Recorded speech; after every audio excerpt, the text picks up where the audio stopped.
that's the whole thing, is you get them to fall in love with the venue and what you're doing. And, we would have volunteer appreciation parties every year. We would treat them, we have reward programs or things we would constantly try to do to kind of maintain a solid base of dedicated volunteers. And there's a core of like a few dozen, like just badass ultimate men and women who are just like, they would work harder than some of the staff. They were just there.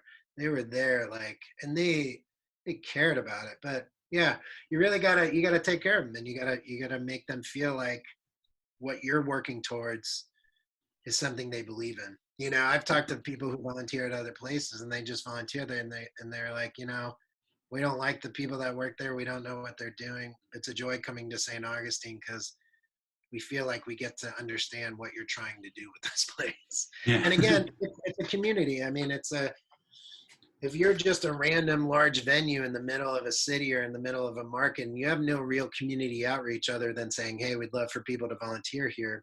It's like, what's the point? I don't know what you get out of it. If the venue you have is not going out into the community and expecting the community to come back into the venue, like, it's a two-way street.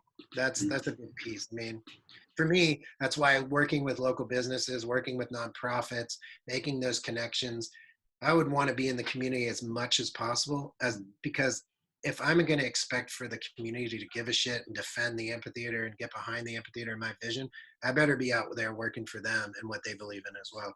Yeah, that's such a good lesson for anyone, I think, that has a venue that's listening to this.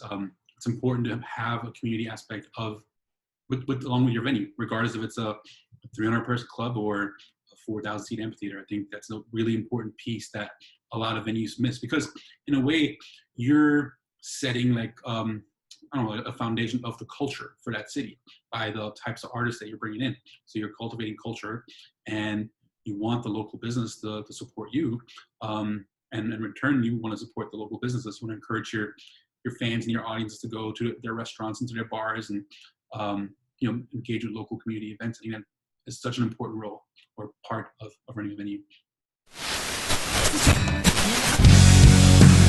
Live the life you love.